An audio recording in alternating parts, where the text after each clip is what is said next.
dalam kondisi seperti ini Ustadz, di mana saudara-saudara kita di Palestina ini terus-terusan digempur oleh Zionis Ustadz.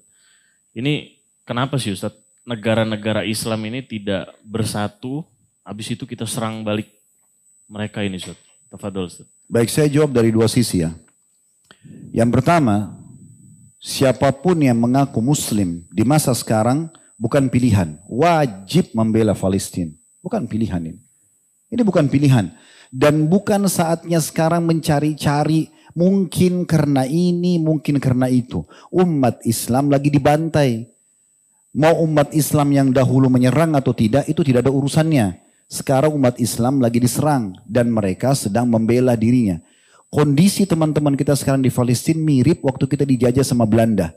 Bagaimana kalau kita orang Indonesia tiba-tiba melawan dan memberontak terhadap pemerintah Belanda pada saat itu? Kita disalahkan? Tentu saja tidak. Negara kita kok. Tanah air kita dirampok. Nah begitu keadaan orang Palestina. Jadi walaupun sekarang ada banyak orang di media mengatakan, oh kan orang Palestina yang duluan menyerang. Loh mereka dijajah. Masa kita dulu kalau kita serang Belanda karena mereka jajah lalu kita disalahin? Kan lucu kan? Kan tidak mungkin. Jadi ini bukan opsional sekarang. Bukan mengatakan, oh itu bukan masalah saya. Nggak bisa, wajib. Allah akan tanya kita. Per individu, apa yang sudah kamu lakukan buat saudaramu di sana? Minimal dengan doa. Hanya angkat tangan modalnya. Berdoa memuji Allah lalu memuji salawat kepada Nabi SAW. Doakan agar Allah berikan kepada mereka solusi. Begitu juga dengan Allah binasakan musuh-musuhnya. Karena memang Nabi SAW mendoakan kebinasaan buat musuh. Ya. Ini satu sisi. Jadi tidak boleh kita sekarang menganggap ini bukan masalah kita. Ini masalah umat Islam. Kita ini harus seperti satu jasad kata Nabi SAW. Kalau satu luka jari kita kena pisau misalnya. Kata Nabi SAW seluruh jasad itu akan demam. Harusnya begitu. Siapapun muslim di muka bumi ini syahadat dari keturunan suku manapun. Tinggal di wilayah manapun. Kapan dia terganggu maka sudah harus kita bela. Ada seorang wanita di ujung perbatasan negeri Persia di zaman Khalifah Mu'tasim, salah satu Khalifah Abbasi. Dia rupanya perempuan ini lagi jalan, lalu ketemu dengan 3 orang tentara Persia. Tiba-tiba tentara Persia itu menarik jilbabnya, kemudian menggebukin, memukul wanita ini. Lewat seorang muslim di situ, muslim ini merasa tidak mampu membantunya, tapi dia dengar perempuan ini mengatakan, wa Mu'tasimah. Maksudnya, hai Mu'tasim, tolong saya. Perempuan itu berkata, dan di situ wilayah jauh sekali dari umat Islam, wilayah kekuasaan mereka. Maka si laki-laki ini, dia naik keledainya menuju ke ibu kota kerajaan dinasti Abbasiyah di Irak. Jauh sekali. Perjalanannya mungkin memakan waktu 1 bulan untuk sampai ke sana. Dia izin ketemu sama Mu'tasim, diizinkan lalu dia sampaikan. Saya dengar di sana, saya lihat sendiri dengan mata kepala satu orang muslimah. Ditarik jilbabnya, digebukin sama tentara Persia. Enggak pakai nunggu Mu'tasim itu. Gak pakai nunggu. Langsung dia siapin pasukan, serang wilayah itu. Taklukkan, tundukkan. Walaupun musim dingin pada saat itu, mereka bertahan sampai 40 atau 50 hari. Untuk menembus benteng itu karena muslim tadi dicoreng kehormatannya. Jadi memang kondisinya gak bisa kita main-main kalau sudah agama yang dicoreng. Ikhwan akhwat sekalian. Gitu kan? Kita sekarang harus peduli dengan doa kita. Kita peduli dengan harta kita sekarang cukup banyak lembaga-lembaga yang mengumpulkan donasi. Menyumbang. Semampu kita gitu. Mungkin kalau jiwa ini butuh fatwa, ya, butuh memang pemerintah kita yang mengizinkan kita untuk pergi, dibuka itu berbeda, gitu kan? Ini yang bisa kita lakukan. Ini jawaban yang pertama. Jawaban yang kedua, kalau kenapa pemimpin-pemimpin Muslim tidak bersatu dan menyerang balik? Ini jawabannya bukan di tangan saya, ikhwan akhwat sekalian. Jawabannya ada di tangan para pemimpin itu. Yang akan diminta tanggung jawab pada hari kiamat. Semua pemimpin muslim sekarang akan diminta pertanggungjawaban hari kiamat. Bagaimana bisa dia lihat saudaranya di sana, dia punya kekuatan militer, dia punya ekonomi, kenapa dia tidak maju? Sayangnya pemimpin kita sekarang ini beda sekali dengan Abu Bakar, beda sekali dengan Umar.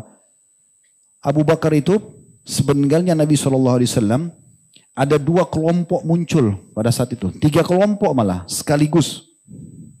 Yang pertama penolak pembayar zakat.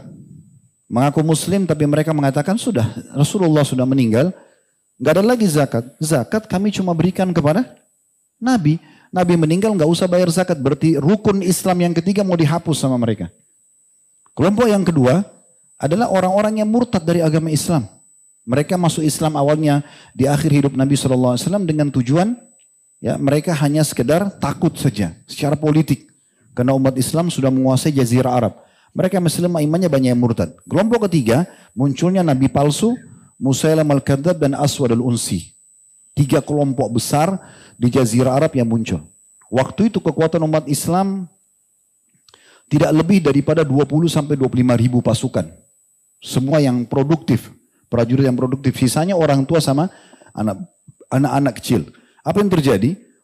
Abu Bakar langsung membentuk pasukan di awal khilafahnya beliau, lalu kemudian mengutus untuk menyelesaikan 3 perkara ini. Sampai Umar saja yang sangat tegas.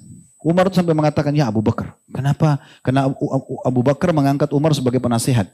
Ya Abu Bakar, kenapa kita nggak kirim saja dai ke sana? Ceramain mereka, dakwahi mungkin mereka sadar.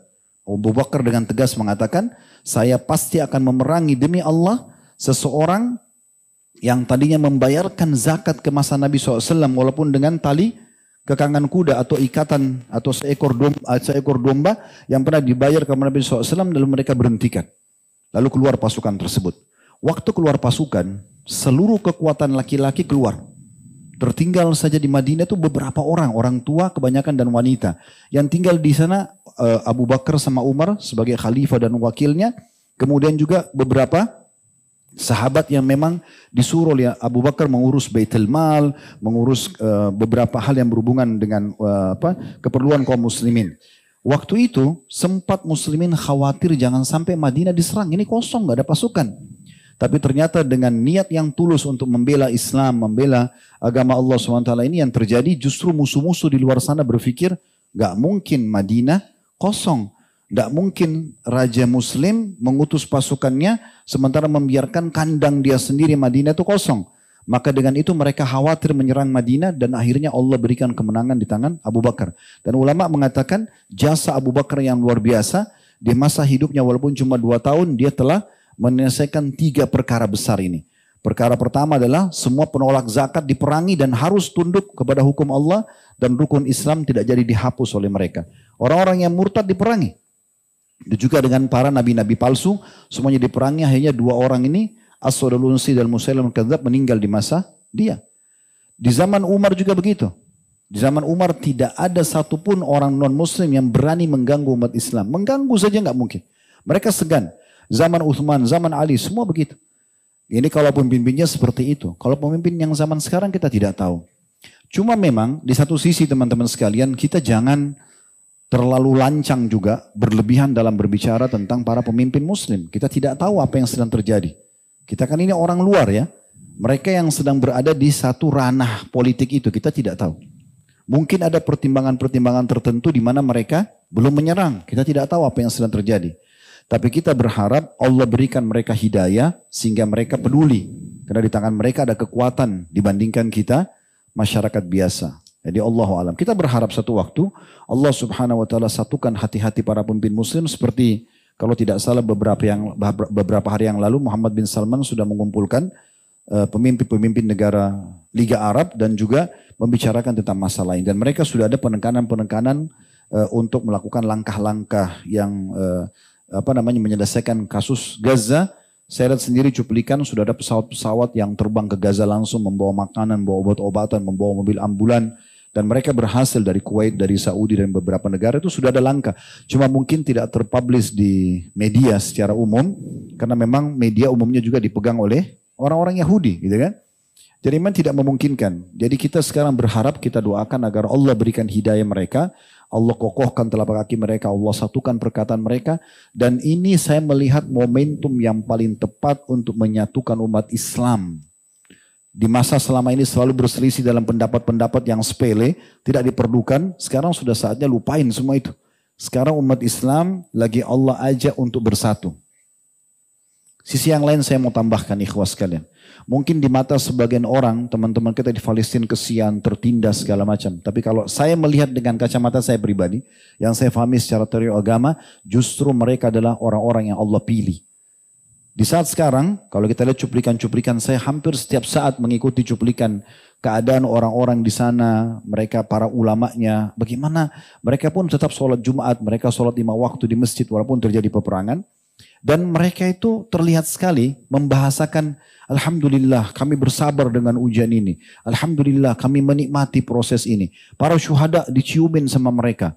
Mereka merasa gembira. Ibunya bangga dengan anaknya mati syahid. Ini Allah pilih mereka menjadi orang-orang yang betul-betul merindukan akhirat. Dunia jadi kecil buat mereka. Building hancur depan matanya, anaknya meninggal. Tapi mereka harus terima fakta itu semuanya. Dan di saat memang umat Islam belum bisa membantu mereka. Ini peluang yang luar biasa.